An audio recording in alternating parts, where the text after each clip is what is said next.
welcome to the Deep Dive. Tonight we're going somewhere familiar, a city that feels like it's etched into the collective memory of the West. But we're going to try and slip past the famous marble, past the forums and the triumphant arches. We're going into a much quieter, more immediate space. We're entering the true material reality of Rome. And we're inviting you to join us on a slow, immersive journey.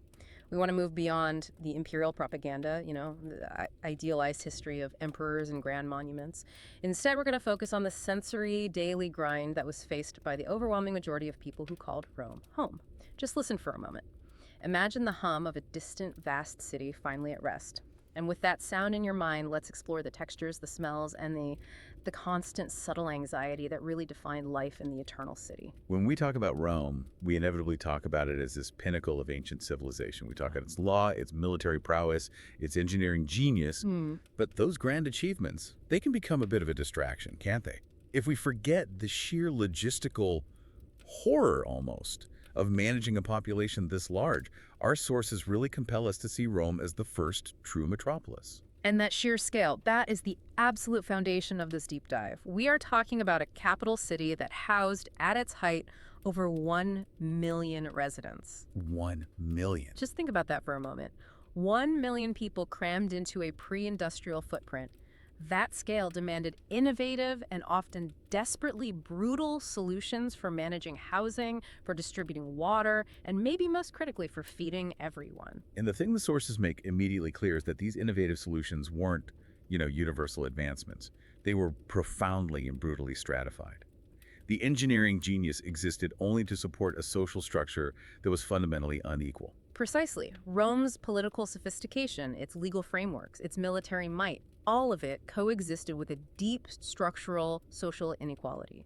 And this inequality wasn't just about who held power or how much money you had in your purse. Yeah. It was the determining factor in your access to the most basic necessities. Safety from fire, reliable sanitation, a consistent source of clean water. For the average Roman, their social class was their existential destiny. It defined their daily risk exposure, minute by minute. So our mission tonight is to illuminate that central contrast, the opulence, the space, and the security that was afforded to the elite few versus the crushing precarity and the constant physical risk that was the daily lot of the many. It's the story of two completely different experiences of Roman life existing simultaneously right within the same city walls. We are peeling back the marble facade to feel the rough, cheap brick underneath. Let's start then by looking up into what we're calling the vertical shadow of Roman housing. We should begin with the sanctuary, the ideal Roman dwelling, the domus. If you were one of the fortunate few living in a domus, maybe on the prestigious Palatine Hill, what did that physical reality, what did it feel like? The domus was defined by, I think, 3 things: space, security, and privacy. These were single-family homes, typically just 1 or 2 stories high, sprawling horizontally across incredibly valuable land. So they took up a huge amount of space relative to the population. A vast amount. They were sanctuaries designed specifically to separate the elite from the noise, the filth, and the chaos of the street just outside their door. Inside, the walls were thick, often lined with expensive plaster, and adorned with these detailed frescoes depicting mythological scenes or, peaceful landscapes. And on the floor, you would have this elaborate art as well, these intricate mosaics that just screamed status and wealth. It was a sensory environment that was specifically crafted for comfort and for display. And at the very heart of this sanctuary was the atrium. Right. And this wasn't just a hallway, it was the central reception area. It was designed with an opening in the roof, the compluvium, which allowed rain to fall directly into the impluvium, which was this shallow pool in the floor below. A beautiful design element. Beautiful, but also incredibly functional. This design achieved several things all at once. It provided natural light and ventilation, which was just priceless in a crowded city. And it gave the residents a private, fundamental water supply, water collected directly from the heavens. That private water source really is the key luxury, isn't it? Our sources emphasize the other critical distinctions too, like private plumbing, often a luxurious private bathhouse, a balneum, and sometimes even the advanced comfort of underfloor heating, the hypocaust system. The private balneum symbolized the ultimate separation from the masses. It's a powerful statement. It meant you never had to navigate the crowds or the rudimentary hygiene standards of the public baths. We'll get to those later. Okay. But more importantly, it guaranteed personal access to water unshared, uncontaminated, and right there within the four walls of your safe home. The domus was, in essence, a fortress against the existential threats of Rome. Now, let's leave that tranquil, spacious fortress and turn our attention to the reality for, maybe 95% of the Roman population? The multi-story apartment block.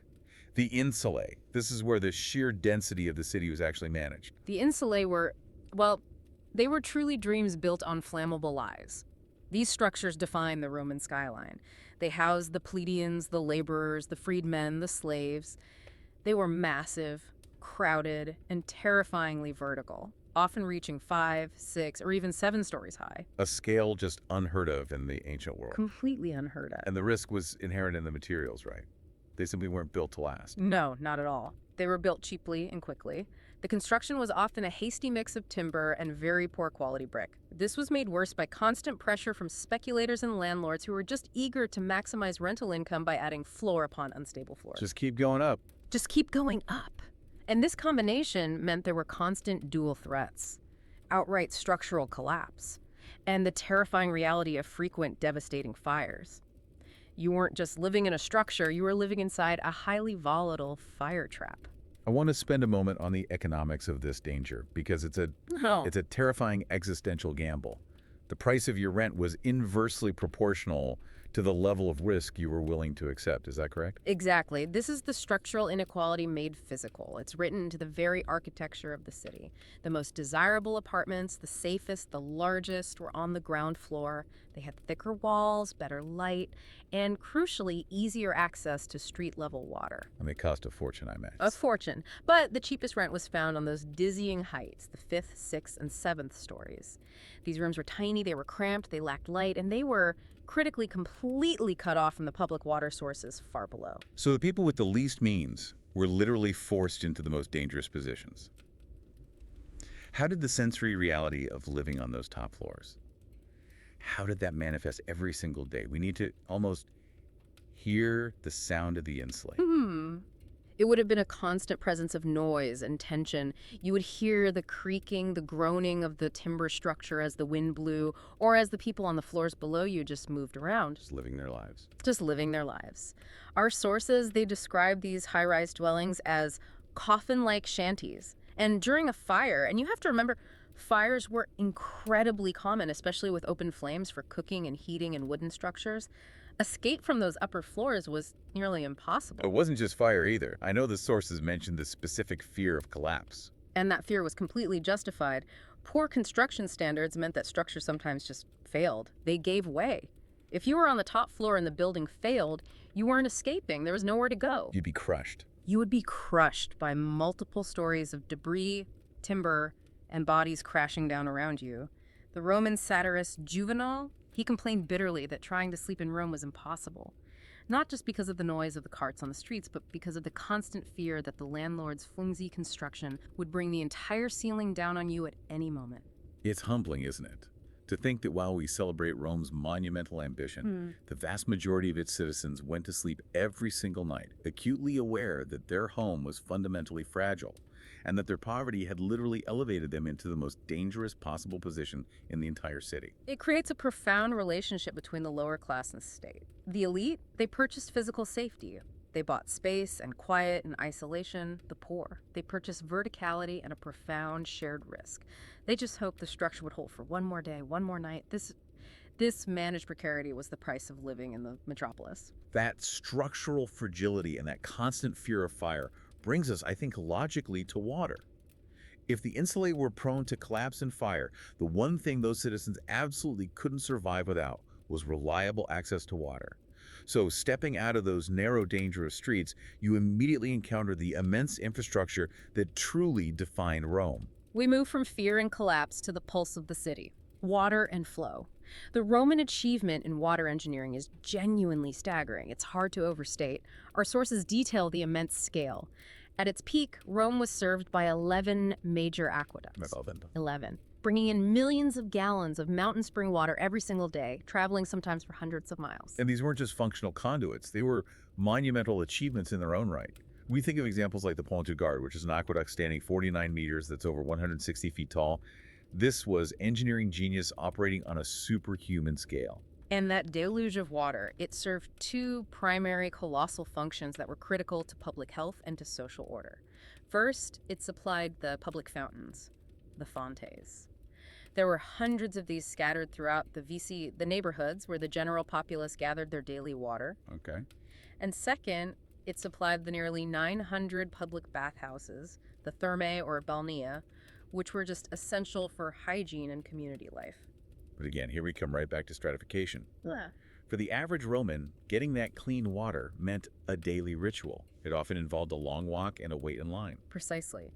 The vast majority of the population, especially those people living high up in the insulae, had no running water at home. Their day began by going down to the nearest public fountain, filling up clay jugs, and then carrying that heavy, precious cargo back up 5 flights of dangerous, creaking stairs. Unbelievable. Only the rich, the owners of the domus, had private piped water. And, sometimes even wealthy citizens resorted to illegally tapping into the public water lines just to guarantee their personal supply. And this is where the genius of the engineering comes with a hidden and frankly profound price.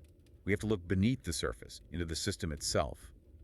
What about the materials that were used in that advanced plumbing? What's fascinating here is the irony. The material that allowed for all this advanced plumbing lead, or plumbum in Latin, was also a ticking time bomb. Plumbum.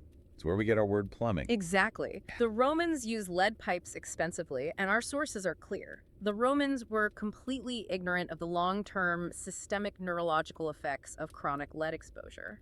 So the very water system that was designed to save the city from diseases like typhoid and cholera was also slowly corrupting the population from within. The pristine mountain spring water, after traveling through miles and miles of lead pipes, was transformed into what we might call a tepid mineral soup with a hint of heavy metal. It's a horrifying realization, isn't it? The slow corruption would have manifested as things like cognitive decline, a lack of focus, coordination issues, irritability. Things you might not even notice on a day-to-day basis. Exactly. All subtle, but profoundly impactful on the collective health and temperament of the urban population over centuries. It's the silent enemy hidden in their greatest engineering achievement. And the system itself, the aqueducts, they were precarious. They were prone to catastrophic failure. Absolutely. The survival of the city was completely dependent on a continuous flow. An earthquake, a flood, or just simple neglect and disrepair could shut down entire sections. When the aqueducts failed, Rome lost not only its drinking water, but also the water needed for its baths and, critically, for flushing its sewers. And that would lead to chaos. Immediate chaos. That sudden loss often led to water shortages and social unrest, proving how close Rome always was to the brink. The emperor recognized this vulnerability. This was an issue of national security, wasn't it? Yeah. Oh, he did. The maintenance of the water flow was paramount to social order, absolutely essential. The emperor maintained a highly skilled, dedicated staff of equerri, the water engineers, whose sole mission was to constantly monitor, maintain, and repair the system. For the population, clean water was their last best defense against rampant waterborne diseases like cholera and typhoid, and the state knew it had to deliver. So if the water system was the pulse, let's move now to the system designed to clear away the waste. And this reveals a jarring contrast between the sophistication of the aqueducts and the crude reality of Roman hygiene. We shift our attention now from those pristine mountain springs to the ubiquitous filth of the city streets. The Cloaca Maxima, the Great Sewer, is often lauded as this marvel of ancient sanitation. However, it's vital to understand its primary function.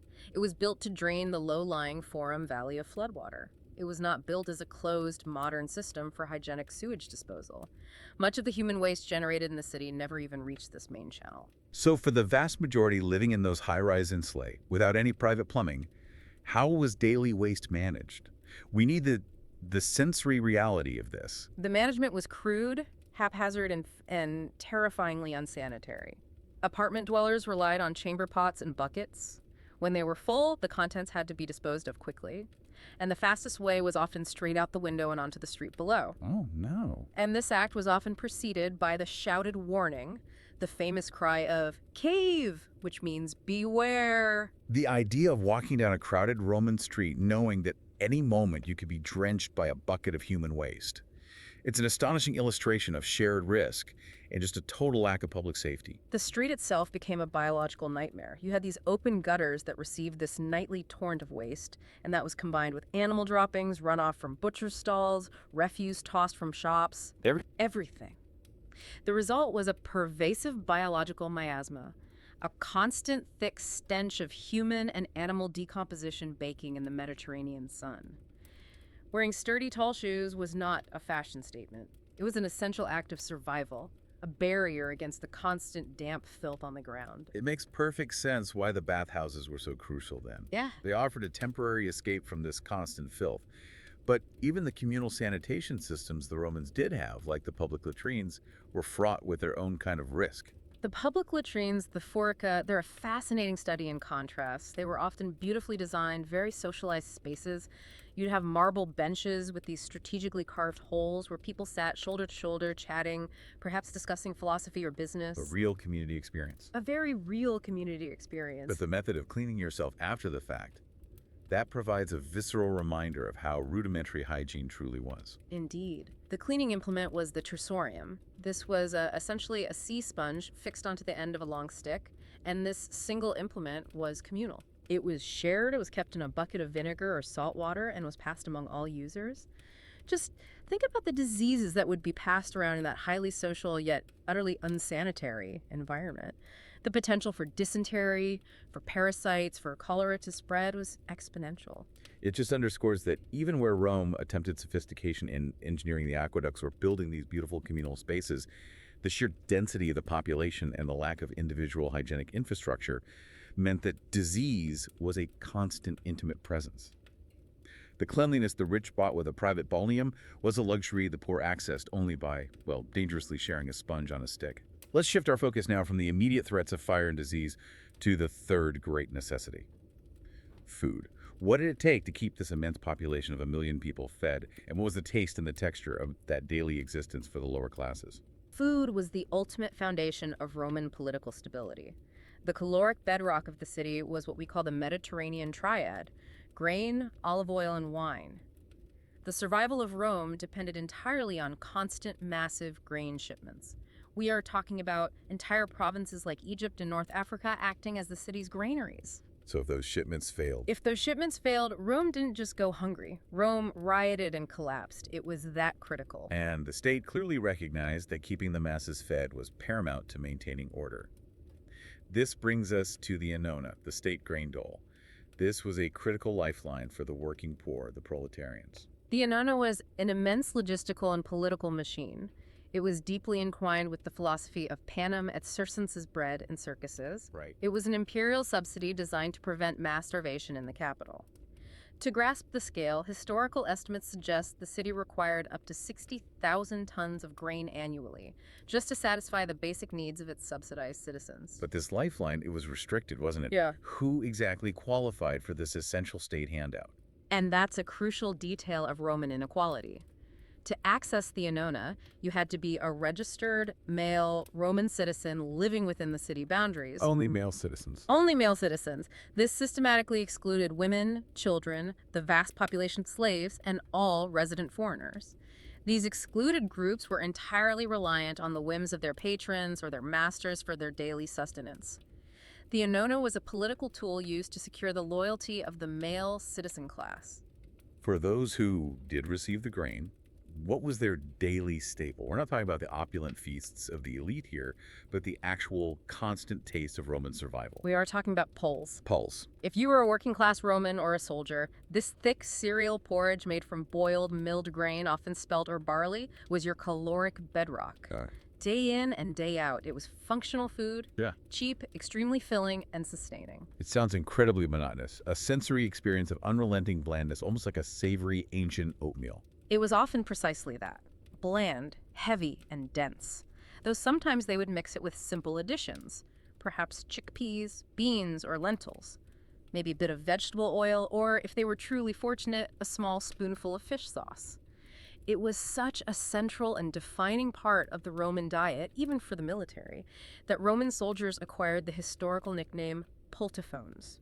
Which means porridge eaters. That nickname is a perfect window into the true social status of the military and the common man. Their diet literally defined them. And the other staple, bread, was also far removed from the soft, refined loaves we often see today. Oh, far removed, yes. The grain was issued directly to the soldier or the citizen, who then often had to grind it themselves or take it to a communal mill. They would then carry the heavy dough to a communal oven to be baked. The resulting bread was hard, coarse, dense, and often blackened with ash from the oven's coals. Because storage was poor and spoilage was a constant threat, the bread often went stale very quickly, becoming rock hard within a day or two. So we have porridge and hard bread. That suggests that meat was a serious, perhaps even an impossible, luxury for the poor. It was incredibly rare. Meat was expensive and it was very difficult to store safely in a hot, crowded city.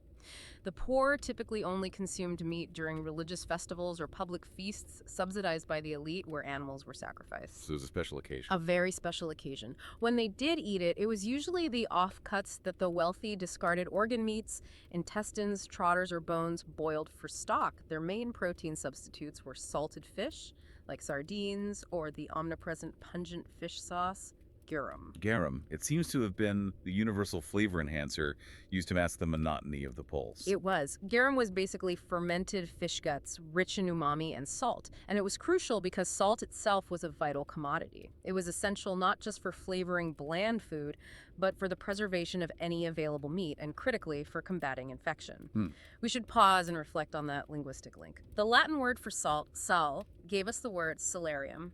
Right. It referred to the money or allowance given to soldiers specifically to buy salt. The absolute necessity of salt gave us the concept of a modern salary. That profound connection between a basic necessity and economic value, it speaks volumes. Finally, let's talk about the drink of the masses, not the fine imported wines of the senators, but something called puska. Puska was the daily refreshment for slaves, common laborers, and lower-ranking soldiers. It was essentially sour wine or even pure vinegar, diluted heavily with water. It was not a celebratory drink, it was a pragmatic choice. Why was it a pragmatic choice rather than just simply drinking water? It was a survival mechanism. While acidic, the fermentation process of the sour wine and the acidity of the vinegar naturally lowered the pH of the water. This acidity acted as a powerful counteragent against pathogens and bacteria that inevitably lurked in untreated water drawn from cisterns, streams, or even the lower pressure public fountains. So it made the water safer to drink. It made it safer. It speaks volumes that their daily refreshing beverage was essentially diluted, slightly spoiled, in acidic wine because it was the safest thing they could drink. So the reality of the Roman diet, even when it was subsidized by the state grain dole, was one of unrelenting frugality, culinary monotony, and the ever-present concern of spoilage. The state ensured you wouldn't starve, but it certainly didn't promise comfort. The struggle was constant. The system was meticulously managed to prevent mass starvation and therefore revolution in the capital, but it was absolutely not designed to eliminate the daily existential struggle for sustenance faced by the average citizen. This entire deep dive into the material reality of Rome, the rickety high-rise insulae, the constant fear of fire and collapse, the dependence on communal water laced with lead, the open sewers, and this monotonous diet of poles. It brings us back to what we started with, the nature of Roman genius. When we look past the marble monuments, the true genius of Rome reveals itself not in ascetic luxury, but in immense, ruthless administrative capacity. It was the ability to manage the sheer, incomprehensible density of over 1 million people in a pre-industrial environment. And that management was achieved by channeling these massive resources, the grain, the millions of gallons of spring water, not primarily for individual luxury, but as essential tools of public health and, critically, of social control. The Panem Circenses philosophy was the glue that held the stratified city together. By guaranteeing the citizen class access to cheap bread and spectacular, distracting public games, the state could maintain order despite the profound physical and economic inequality that defined their daily lives. The structures of ancient life reveal this institutionalized precarity. The verticality of poverty, where your rent guaranteed your proximity to death, the vulnerability to disease passed through shared sponges and subtle lead poisoning, and the reliance on a state handout that only provided the most basic, monotonous sustenance. The wealth and security of the elite domus were quite literally built on top of the danger, the deprivation, and the labor of the plebeians who were living in the unstable insulae. The domus was a bubble of hygiene and safety. The insulae were fragile towers of shared risk and existential fear. So what does this slow, quiet reflection on the material reality of Rome tell us about the legacy of the Eternal City? I think the most profound insight is realizing that the empire's greatest engineering marvels, the aqueducts, the baths, the roads that brought the grain, were not primarily monuments to comfort, they were existential tools. They were absolutely necessary life support systems required to sustain a population that was constantly battling against density, gravity, fire, and waterborne disease. Essential tools to sustain the daily existence of 1 million people living just one narrow, creaking floor above potential catastrophe. It forces us to redefine what we mean by advanced civilization. Rome proved that extraordinary engineering as administrative power can exist simultaneously with profound institutionalized precarity for the majority of its citizens. The city's survival was, minute by minute, a triumph of engineering will over biological, social, and structural fragility. A fascinating and, frankly, humbling reality check on the Roman dream. Thank you for guiding us through the shadows and textures of the Eternal City tonight. My pleasure. It's always rewarding to walk among the people rather than just the statues. We're going to move our focus from the grand, sun-blasted marble of Rome, away from the legions and the emperors. We're looking for something much quieter, something in the shadows. We're looking for those invisible threads, the hushed forces that really held that sprawling Roman state together for centuries. Our listener has given us this stack of sources, all focused on religion, ritual, and the art of social control. And our mission tonight really is to trace those threads, to understand how these traditions, how they worked less as matters of personal faith and more as, well, essential machinery for state stability. That's the core of it, isn't it? We're looking at this society that was, on one hand, defined by this incredible, sophisticated engineering, aqueducts, massive roads, huge stone structures, and on the other hand, how all that rational efficiency was balanced by a stark, pervasive social reality. Stability in Rome was a logistical nightmare, a nightmare they somehow solved. But it wasn't just about clean water or making sure the grain ships from Egypt showed up on time. That was the visible infrastructure, the invisible infrastructure. That was all about managing social order. And that management, that control, was achieved not just through law or the military, but through this shared, relentless rhythm of ritual, both public and private. Okay, let's unpack this. Let's start right at the foundation with the central, utterly pragmatic nature of Roman faith. When we talk about Roman religion, we really have to just set aside our modern ideas of personal belief, of spiritual conviction. That just wasn't the point. Not at all. It wasn't about belief as, an inward feeling. The Latin word religio, it actually meant something closer to care for the gods. It was a duty, a maintenance contract. And it was a cornerstone of the mos maiorum, the way of the ancestors, tradition itself. And the most crucial thing to understand about that care is that it was deeply transactional, almost like an accounting ledger. It was a rigorous, meticulously monitored legal contract with the divine. It's all summarized by the phrase, do to get. I give, that you might give. Exactly. You, the state, you offer the correct sacrifice. A perfect animal, a precise prayer at the exact right time. And in return, the gods were obligated to grant favor to ensure the ongoing success of Rome. So it's like they were buying insurance against disaster. The goal, above all else, was maintaining the pax diorum, the divine peace. That's the perfect analogy. If Rome was flourishing, if the crops were good and the armies were winning, it meant the contract was being honored, the divine peace was secure. But if Rome suffered a plague or a fire or a military defeat, the immediate assumption was that the contract had been breached. Someone somewhere had made a mistake. That puts an immense, almost paralyzing weight on ritual precision, doesn't it? If the fate of the entire republic hangs on whether a priest used the right word, the execution has to be absolute. It had to be flawless. Our sources are full of details about the obsessive care they took. If you performed an impure sacrifice, or if the prayer had a single incorrect word, that flaw was called avitia, an impious error.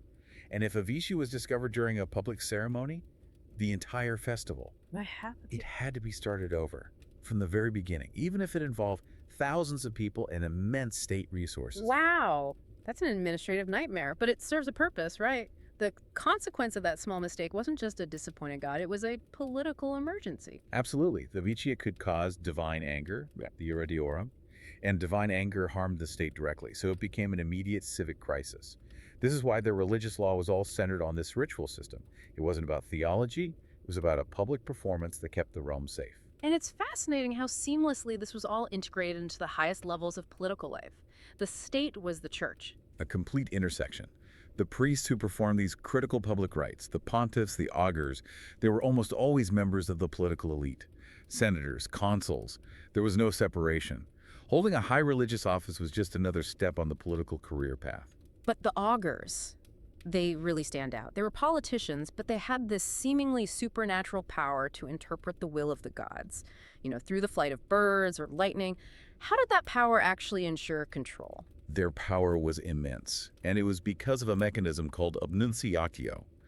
An augur could officially declare an unfavorable omen, say, a flash of lightning in the wrong part of the sky, and that declaration alone was enough to halt any public business. No election, no assembly, no declaration of war could proceed without a favorable sign. So an ambitious politician who was also an augur could just look up at the sky, claim he saw a funny-looking bird, and effectively veto an entire election that wasn't going his way. That's it. It transforms religious authority into a pure political weapon. And we see it happening, especially in the late Republic. Cicero, for instance. He was pretty skeptical of divination personally, but he accepted, and he used his power as an augur. Why? Because it was a tool for managing the state.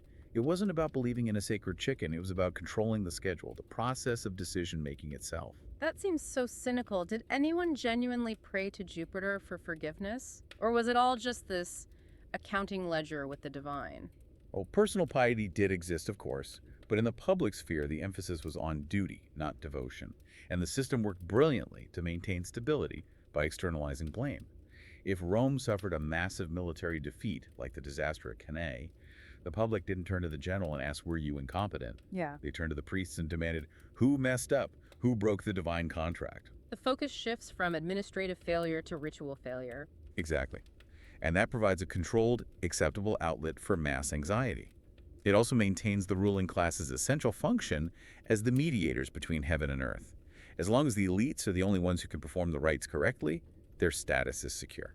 Which explains why the Roman state was so suspicious of new foreign religions, especially the ones that required, secret oaths. That is the pivotal insight. Yeah. You couldn't manage a secret god. You couldn't control a movement that demanded loyalty outside the state.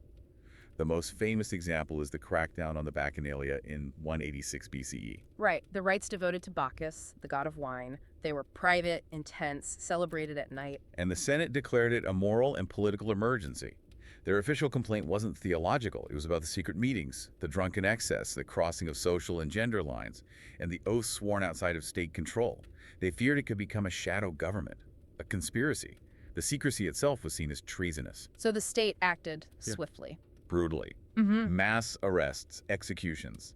The Senate issued a decree that essentially outlawed the private cult and forced any future worship of Bacchus under strict state oversight.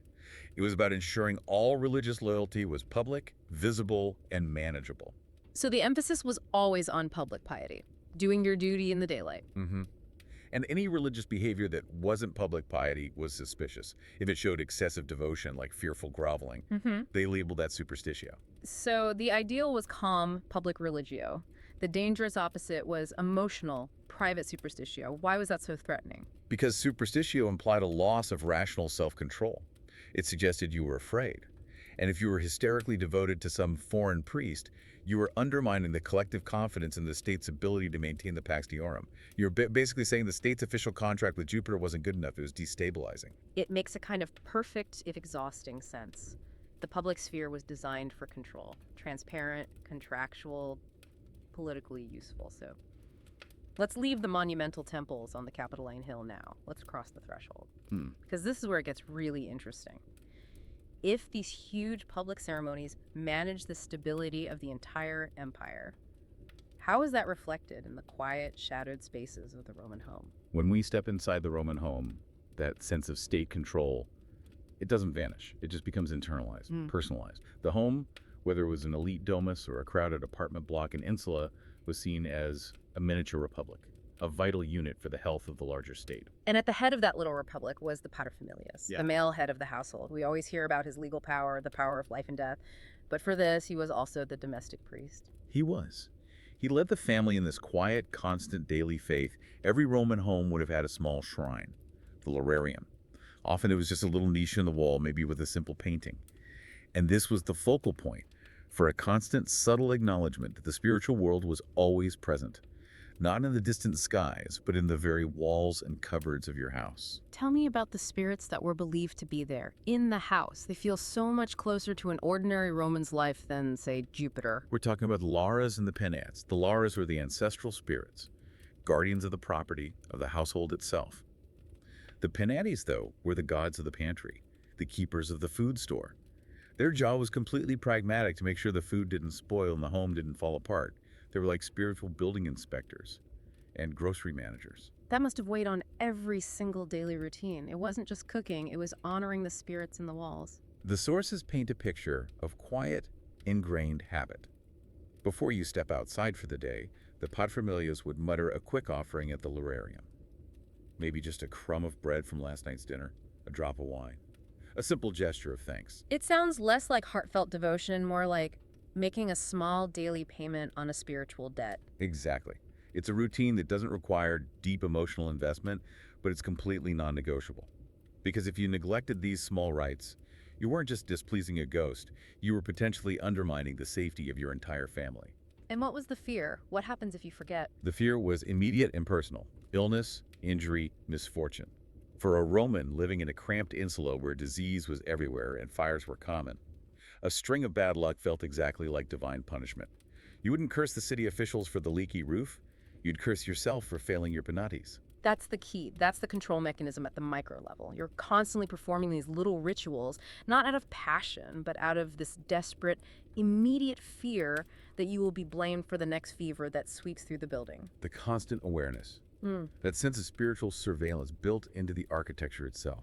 It maintained order and self-scrutiny better than any external law could. The system was seamless. From the grand altar on the Capitol line to the smallest painted niche in the poorest apartment, it internalized the deux contract. If you think about this constant low-level tension, the need for absolute perfection in public and private life, the fear of causing a state disaster, the anxiety of failing your own household gods, the system, while stable, must have been a crushing pressure cooker. It was an immense sociological weight. And this brings us to the next part. Because the state was sophisticated, it knew that pressure had to be released, but only on its own terms. So now we move from the intimate, constant surveillance of the household gods to the organized chaos of the great public festivals, where, ironically, the invisible strings of control were pulled by allowing social rules to be deliberately and temporarily broken. These festivals were necessary releases. The Roman calendar was dense with them, something like 40 annual religious festivals. And that number just grew over time. They were regular society-wide pauses that acted as pressure relief valves. Let's really get into the atmosphere of the most famous one, Saturnalia. You have the quiet, cold, disciplined feeling of a Roman December and then the sudden scheduled explosion of prescribed anarchy. Saturnalia honored Saturn, the god of agriculture. It originally lasted a day, but by the imperial era, it could stretch to a full week. And its defining feature was intentional reversal. All work stopped. The courts closed. Laws and rituals were just relaxed. The social flipping is what's so extraordinary. The paterfamilias, who, just a few days before, held the power of life and death, he would actually relinquish his authority. He might even serve his slaves at dinner. That's the most significant aspect of the release. Slaves were allowed to join the festivities as equals. They could wear their master's clothes, sit at the same table, gamble, drink. There was even a temporary king of Saturnalia, often a servant, who would issue these absurd, chaotic commands. It's a temporary taste of freedom, designed, I suppose, to make the return to bondage bearable, to let people blow off steam without aiming it at the Senate.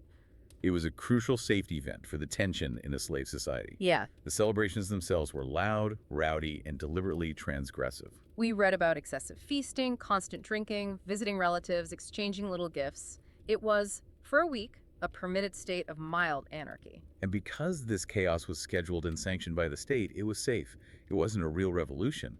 It was a religious holiday designed to preserve order through planned disorder. No. Let's contrast that high-spirited Saturnalia with the atmosphere of the Lupercalia, a very different kind of release, celebrated in February. This feels less like a party and more like a shocking primal ritual.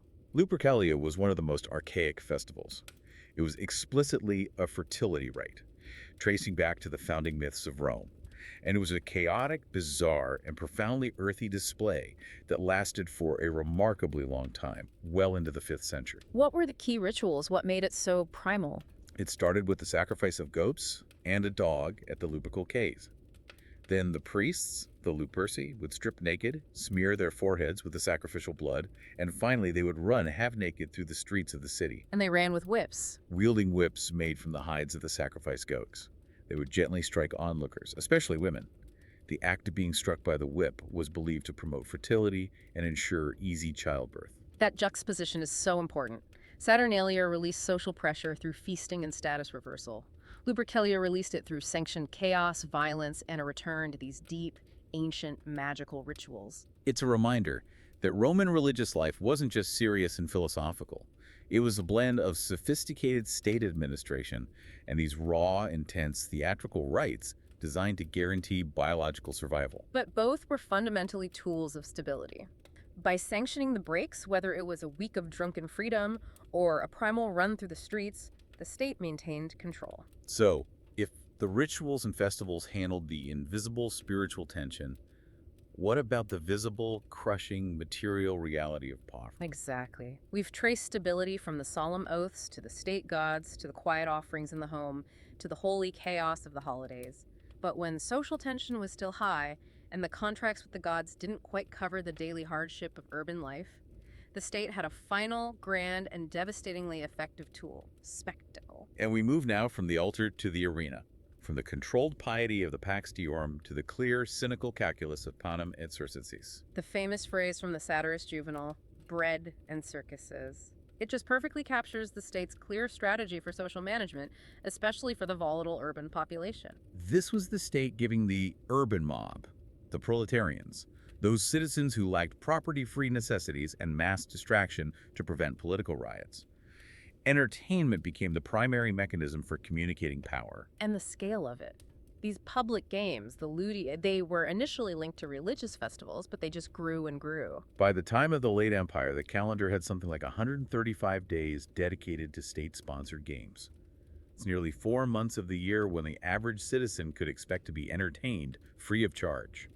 That constant schedule kept the populace entertained and, crucially, reminded them of the power structure that provided it. Let's start with the bread part of the bargain, the panem. This was more than a handout, it was a logistical marvel. The urban poor were the main recipients of the state grain dole, the annona. Feeding a city of over 1 million people was an administrative feat unmatched in the ancient world. Rome was literally spoon-fed by the state. The sources showed this huge administrative machine, run by a high-ranking official, the praefectus annoni. Rome's granaries were constantly supplied by ships from Egypt, Sicily, and North Africa. This supply chain was vital for political survival. If the grain ships were late, the political stability of the capital was immediately threatened. So the success of the annona wasn't about charity, it was about survival. A hungry Roman mob was a revolutionary mob. Precisely. And even this resource was a tool for control. Access wasn't a universal right, it was strictly controlled. You had to be a registered male Roman citizen. If you were a woman, a foreigner, or a slave, that free grain was not for you. So the panem stabilized the most volatile group. Once their hunger was contained, the state turned to the circenses, the spectacle, to contain their boredom and resentment. And the most popular form of spectacle was chariot racing, held in the monumental arena of the Circus Maximus. To really think about the scale of this space is to understand Roman political ambition. Describe it for us, the sheer scale. The original structure already held over 150,000 spectators. After renovations under the Emperor Trajan, some sources suggest it could hold up to 350,000. Imagine the physical space, the engineering, and the sheer volume of sound. It was designed to overwhelm the senses. And it wasn't just a show, it was a vortex of fanaticism that the state encouraged. Fans were intensely loyal to the 4 main teams, the factions, the Reds, the Whites, the Greens, and the Blues. These were more than just sports teams. They were like political parties or organized gangs. Allegiances were so deep, they often led to street riots. And these games were massively funded. Sponsoring extravagant ludi was how the wealthy and the state gained popularity and showcased their power. The games reinforced Roman values. Chariot racing showcased speed and risk. Gladiatorial combat reinforced the belief in martial skill and dominance.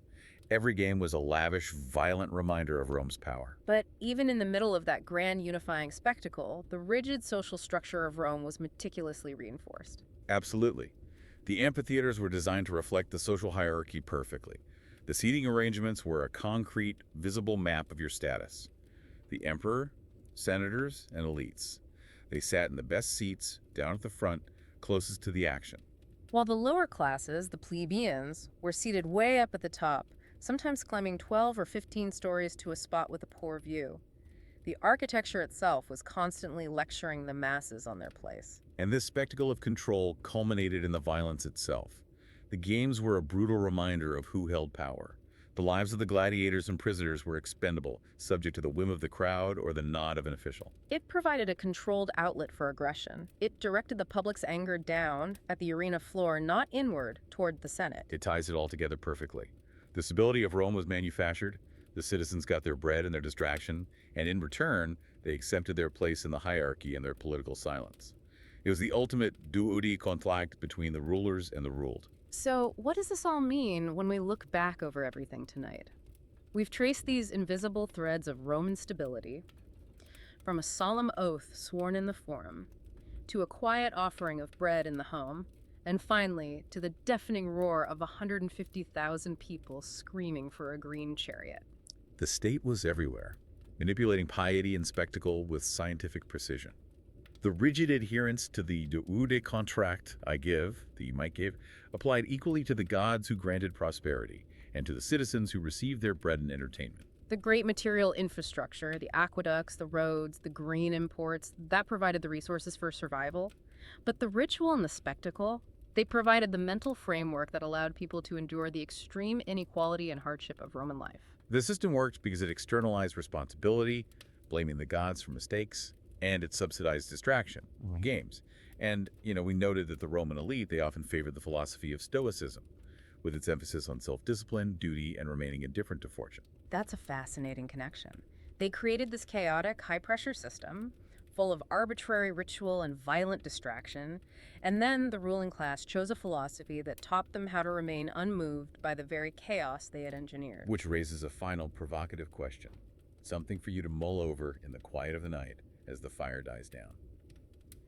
In a world where the gods were pragmatic contractors and where the state managed happiness through free food and public bloodshed, was Stoicism truly a profound philosophy of virtue?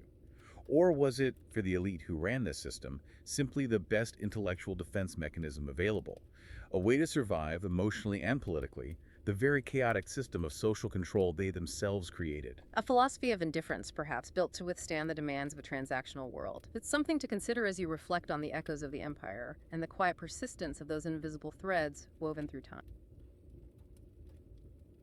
Tonight, we are not gathering where the roads meet or where the legions parade. No! We've stepped away from the sunlight, away from the clamor of the forum and the roar of the Circus Maximus. It feels like that. Instead, we've retreated, metaphorically, into the quiet, cool embrace of a Roman atrium. The marble here is smooth beneath our hands. You can almost feel it. The oil lamps flicker slowly, casting these long, still shadows. And there's that faint, lingering scent of incense. Yes.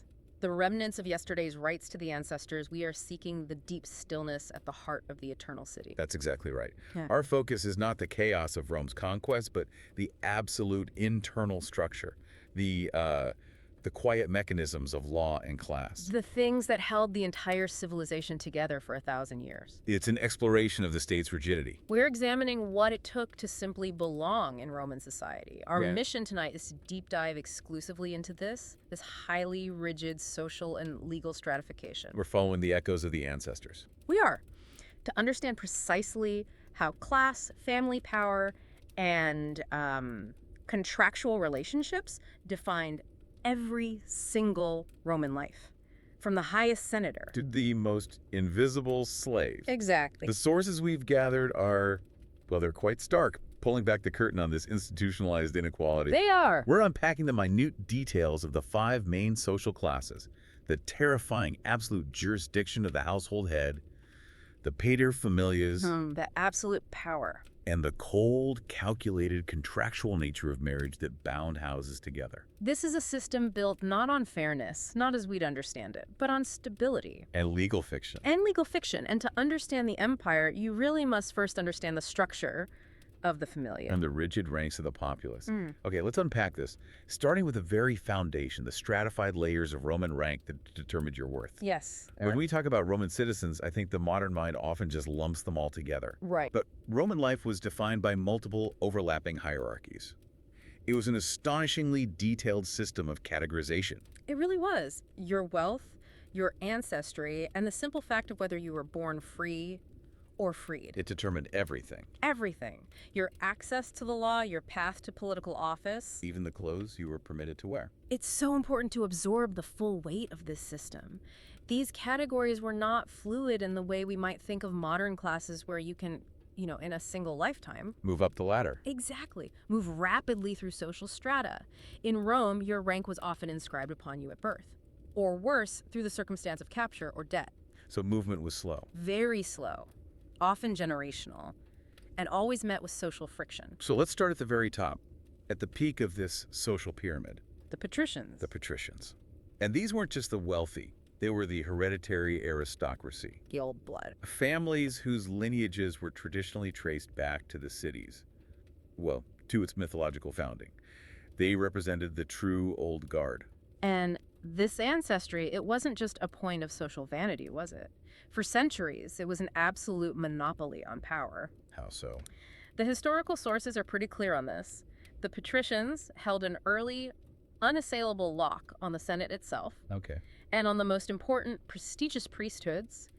Critically, they controlled the best, most established land. And land was everything. To the Roman elite, it was. They viewed land ownership, the whole agrarian ideal, as the only truly honorable source of income. So what about trade?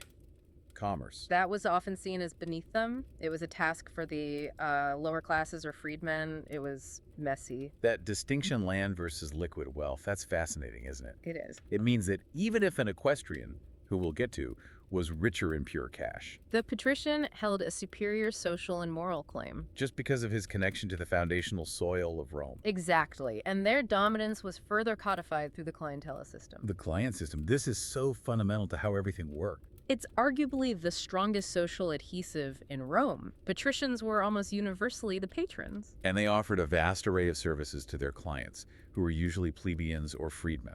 Right. This could be anything from a handout of food, the sportula early in the morning, To critical legal representation. or financial loans in times of crisis. It was a whole support network. But it wasn't charity. Not at all. In exchange for this patronage, they received fierce, absolute loyalty and political support. So if the patron ran for office, His clients were a reliable voting bloc. If he was in legal trouble, they served as character witnesses. If he went to war, they might even join his retinue. so it was a formal, deeply ingrained, almost a business-like relationship. That's a great way to put it. Intensely businesslike. It protected the patricians' social, political, and even military privileges for centuries, Loyalty for life. secured through mutually beneficial dependence. Yes. And you could see this rank instantly, just by looking at them. Yes, our sources emphasize that. The patricians were distinguished from the plebs not just by their exclusive right to the toga praetexta, that's the Yeah. toga with the broad purple border, But by something smaller. something much smaller, their clothing accessories. Specifically, they wore the calceus patricius, Special shoes. dyed and highly ornamented shoes, usually of a dark reddish leather. In a city where most people wore simple sandals or plain leather shoes, this one detail was a powerful, silent indicator of inherited rank. Incredible. Now, just beneath them, but defined by an entirely different, maybe more modern metric. Equites. The equestrians. This class seems to represent the moment Roman values began to shift, where cold, hard cash started to rival old blood. That's the perfect way to frame it. What's truly fascinating here is that the equestrian class was defined almost purely by quantifiable wealth. A number. A number. To maintain their rank, they needed to demonstrate and sustain a substantial minimum census valuation. And what was that figure? Our sources consistently cite either 400,000 or 500,000 sesterces. It really depends on the specific republican or imperial period you're looking at. Okay, so just to put that into perspective for us, 400,000 sesterces was what? An immense sum. It was enough to buy numerous urban properties, outfit a small fleet of trading vessels, or run significant tax farming operations. So this wasn't just comfortable. This was serious wealth. Very serious. And while originally the name comes from the men who could afford to serve in the cavalry, hence equities, they rapidly evolved Into what? into the commercial, the banking, the administrative, and military contracting elite. They were, in many ways, the engine of Roman commerce. And that wealth requirement, that provides a crucial insight, doesn't it? It does. Success for the equities was tied directly to personal energy, to entrepreneurial risk, and the ability to not just acquire, but constantly grow and sustain a massive fortune. So they were in sectors that the patricians avoided. Exactly. Things like large-scale shipping, public works contracts, and tax collection, the publicani. Things the old patrician guard considered too messy or simply beneath their dignity. So it's the original friction. Inherited status versus earned economic power. That's it. And their clothing also served as a precise marker of their status. It did. A marker of this slightly lower yet still commanding elite position. Equestrians wore a tunic with a narrower purple stripe. The angustus clevis. That's the one. It symbolized their elite status, but the reduced width of that stripe. Compared to the senatorial class's broad stripe. It acted as a constant visible reminder of the social distinction. In Rome, you could literally measure a person's worth by the width of the die on their shoulder. You absolutely could. So as we move down the scale, we arrive at the plebeians. The plebes, yes. They constituted the vast majority of freeborn Roman citizens. They were, quite simply. The everyone else. The everyone else who lacked the inherited ancestral prestige required to be patrician. And the narrative of the plebeians is so complex because they weren't a monolithic class of the poor. No, not at all. The sources are clear that many plebeian families, particularly those who profited from the same commercial ventures as the equites, They could become incredibly wealthy. They could, attaining wealth comparable to and sometimes even exceeding the lower-end patrician families. Yet, and this is the hard line of Roman stratification, No matter how rich a plebeian family became. they could never rise to be included in the patrician rank. Never. The power of birthright was absolute and enduring. And that enduring power led to conflict. To explosive friction. The historical record emphasizes the decades-long, often chaotic internal struggle known as the conflict of the orders. And this wasn't just a philosophical debate in the Senate. Oh no, it often involved physical political standoffs. There were periods where the plebeians would secede from Rome entirely, setting up camp on the nearby Aventine Hill in protest. A general strike, A essentially. kind of general strike, yes. And they successfully leveraged these confrontations to gain fundamental political rights. They did. They won eligibility for the highest offices, including the consulship, and, most importantly, they established the office of the tribune of the plebs. The tribune of the plebs, a fundamental check on senatorial power. Absolutely. Armed with the sacred right of veto. I forbid. I forbid. And they were sacrosanct. Harming a tribune was considered an act against the state itself. Which shows that while plebeians couldn't erase the social distinction, they certainly could and did force the Senate to share the political field. They did, but, despite these stunning political victories for the class as a whole, The reality for most was different. the vast majority of plebeians remained the laborers, the small farmers, and the artisans, the critical workforce. And they were often still deeply reliant on that clientelist system for their daily survival, for housing, for access to justice. Right, so the political victories of the wealthy plebeians often benefited the poor plebeians only marginally. There was still a huge gap. This brings us to a really fascinating class beneath the freeborn majority. The freedmen, the liberty. If the plebeians represented the freeborn commoner, the liberty represented the most active yet stigmatized form of social mobility within the system. That's it exactly. They were former slaves who had been granted manumission or freedom by their master. And what's remarkable is that upon manumission, they immediately became full Roman citizens. Which is unlike many other ancient societies. Right, but there was a catch. There was always a catch. They carried the indelible stigma of former servitude. The sources sometimes refer to it as having the smell of the shop. So that stigma usually placed them firmly in the ranks of the lower class plebeians, marring them from holding the highest offices themselves. It did. But their economic route to riches was immense. This is where they thrived. Absolutely. The evidence we have suggests that freedmen were dominant in virtually every high-risk, high-reward commercial sector. Like what specifically? They were managing shops, acting as agents in specialized lucrative trades like banking, tax collection, international shipping of grain and oil. Crafting luxury goods. Exactly. Silk, rare spices. Because they were often the most skilled and educated slaves of a household, their former masters frequently set them up in business partnerships, Taking a cut of the profits? without having to risk their own patrician status on commerce. It was a Accumulated truly vast fortunes. They did. We know of freedmen who owned multi-story apartment blocks in Rome. They built these elaborate tombs for themselves and their families that often outshone those of the old nobility, Using fine pottery and mosaics to display their new prosperity. almost compensating for their lack of ancestry with sheer visible wealth. But the societal barrier remained a stubborn one. It did. The stigma ensured that the Libertus himself could rarely, if ever, achieve true elite status. It was for their children. So it was a generational project. Only their descendants, often after 2 or 3 generations, could fully shake the stain of servitude and potentially rise higher. They could occasionally become equires or even senators by accumulating the required wealth and political goodwill, It was a slow, multi-generational climb. emphasizing that true hereditary status required patience, not just money. And finally, anchoring this entire complex structure, Mm. providing the necessary labor that fueled Rome's expansion and its domestic life. Were the slaves. The lowest class possessing absolutely no rights, their existence dictated entirely by the law of property. And this is where we have to confront the most cold, most severe legal reality of Roman life. It's hard to even comprehend. It is. Slaves were not viewed as humans with limited rights or even as legal persons. They were legally defined as instrumentum vocale. Literally, talking tools. Talking tools. They were property. Hmm. No different in the eyes of the law from a plow, which was instrumentum mutum, a silent tool. Paradox. Instrumentum semivocale, a half-talking tool. That clinical categorization is just staggering.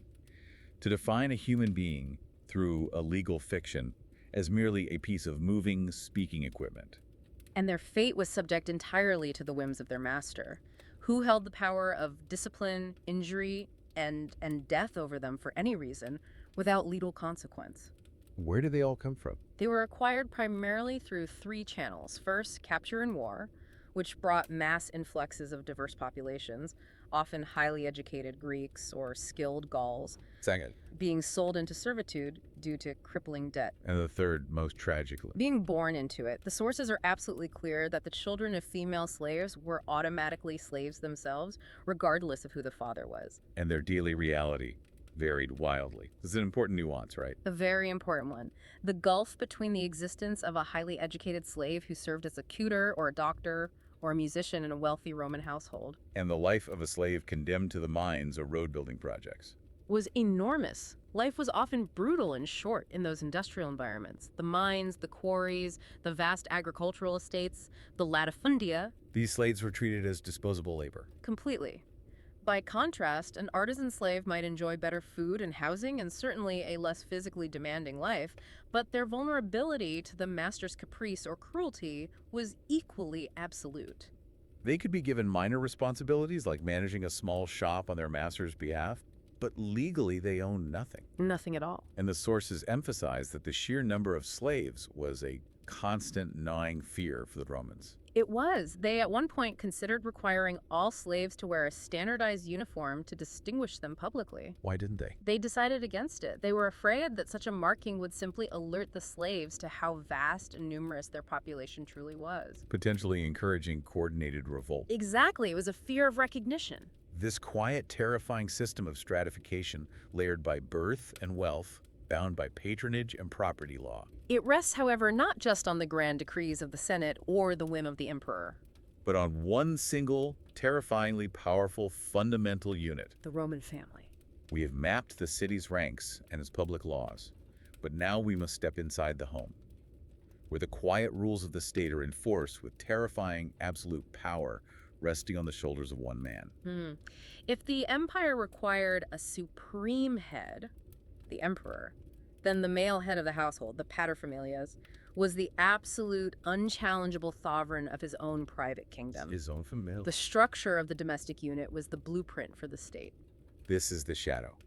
the tremendous defining weight of the law we must confront to understand Roman behavior. It is. The paterfamilias held unique legal powers and privileges that granted him unconditional jurisdiction, known as patria potestas. Literally the father's power, and it was over every single member under his roof, regardless of their age or public status. This authority was astonishingly comprehensive.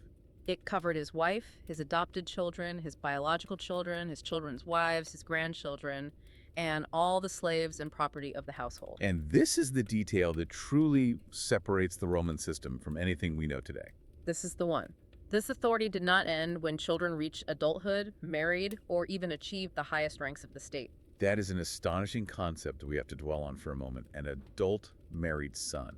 A man who might be a famous general, a powerful senator, a successful merchant with his own family. He remained legally and financially accountable to his father until the father died. He could manage vast sums of money, command armies, and make public policy, but legally. He was a minor. Precisely. The son only truly gained his own legal independence, the ability to enter into a contract, inherit property, or write a will in his own name upon his father's death, Or through some other way. or by undergoing a complex, rare legal emancipation ritual, which required the formal transfer of property and status 3 times in a row. It was a very public and formal separation. So for a man to truly be independent, to legally own the house he lived in or the money he earned, he literally had to wait for his father's funeral. In most cases, yes. That must have created generations of tension, suppressed innovation, and deep resentment within the family structure. It did, even within the most elite households. Which is why the Roman legal system, pragmatic as ever, had to create a loophole to make daily life function. Of course. What was it? This was the concept of the peculium. This was a sum of property or funds that the paterfamilias would grant his son or his slave to manage, almost as an allowance or a business investment. So the peculium. While the son didn't legally own the funds. He had the practical authority to use them, invest them, and make contracts with them. It was a functional workaround, allowing the high-ranking adult son to appear economically independent in the forum. While maintaining the theoretical ultimate control of the paterfamilias back in the atrium, it was a legal fiction designed to stabilize the system. But the paterfamilias wasn't solely a legal tyrant. No, though it's easy to see him that way. He was also the critical religious figurehead. The family priest. In a way. He led the family in faith, overseeing the ancient rites practice to the household spirits, the lares, who were the guardians of the home, And the penes. the guardians of the pantry and food stores. His piety was directly linked to the family's prosperity and stability. So neglecting these spirits, the Romans believed, could bring illness or financial ruin upon the entire house. Absolutely. This dual role, absolute legal authority combined with essential religious connection to the ancestors, it cemented his position as the supreme authority. It established a domestic hierarchy that did not just mimic the state, but was, in a sense, the state's deepest root. And the terrifying gravity of this power is felt most heavily, not in old age, but at the absolute moment of new life. It is. It's almost unthinkable to us now. But the sources confirm the paterfamilias held the original ancient power of life and death over his own children, specifically the power to reject a newborn. Let us take a slow moment to absorb the severity of that ritual decision. Once a child was born, cleaned, and wrapped, it was placed on the floor in a blanket. The father was summoned into the room. It was not the mother's decision nor the midwife's, but his alone. His choice, once made, could not be challenged by anyone. By no one. He could either pick the child up, signifying his formal acceptance and recognition into the familia, Or he could turn away from it. which was a devastating, irrevocable rejection. This was known as exposure. And fathers might reject a child for any number of reasons. And the sources are unforgiving in their clinical detachment regarding these motives. It might be because the child was born weak or disabled. Or because the father harbored suspicion about the child's paternity. Or, and this was incredibly common, simply for economic reasons. Another mouth to feed, another child, especially daughter, due to the future obligation of a dowry. Could place too great a financial burden on the house's resources. Exactly. And the aftermath of rejection was brutal. It contributed directly to the lowest rungs of the social ladder we discussed earlier. It did. Unwanted children were taken from the house and left exposed, usually by the roadside or near a public waste area, left to die of the elements or starvation. But they were often found. Tragically, the cold logic of the market often intervened. These abandoned infants were frequently rescued by slave traders. And they would raise and condition them, selling them later into servitude, a prime source of cheap, vulnerable domestic labor.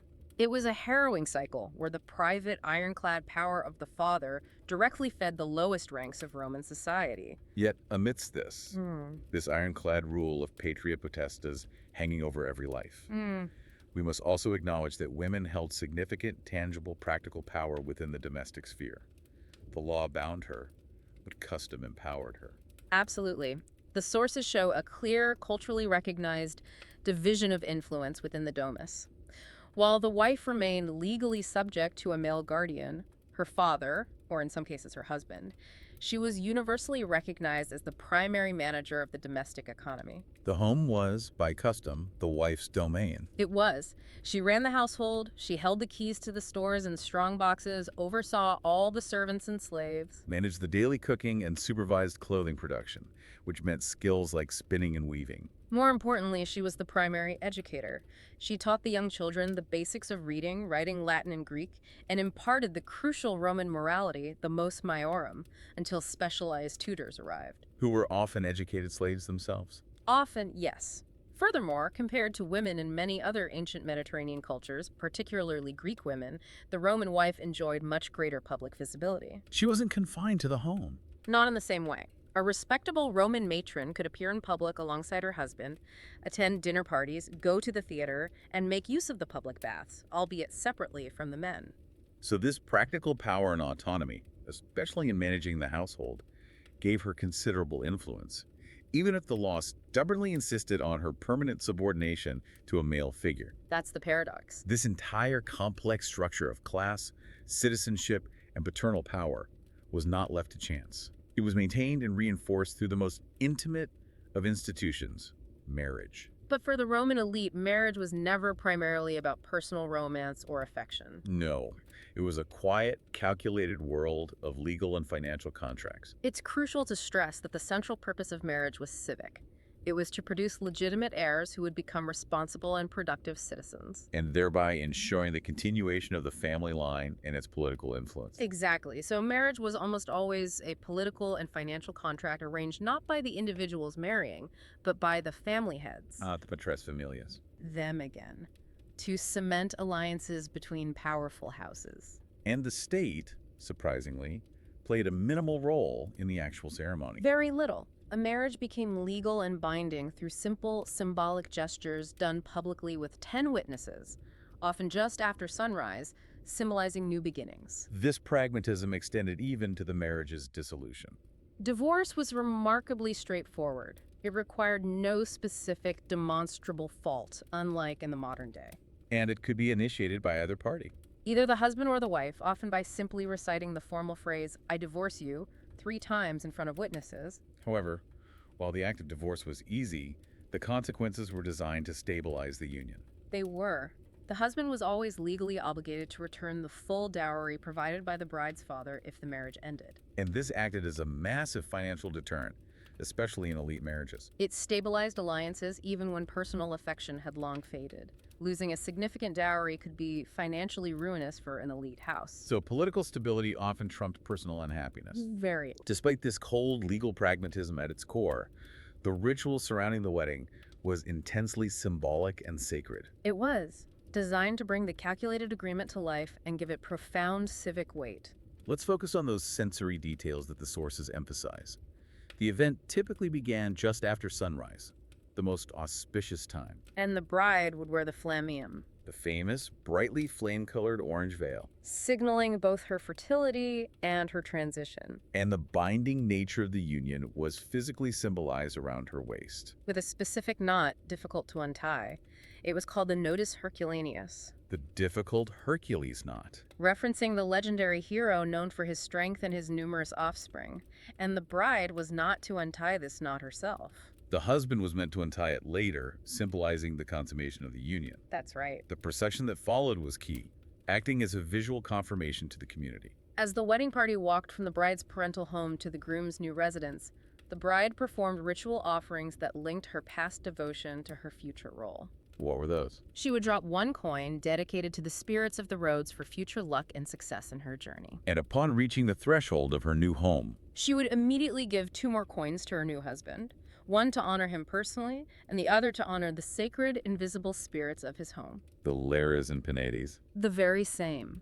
This exchange marked the transition of her religious allegiance and her new domestic role. This combination of the visible, flame-colored veil, the difficulty of the knot, and the specific offering of kinds transformed a mere contract into a profound civic and religious event. Witnessed by the community and blessed by the household gods. But the legal framework of marriage, this evolved radically.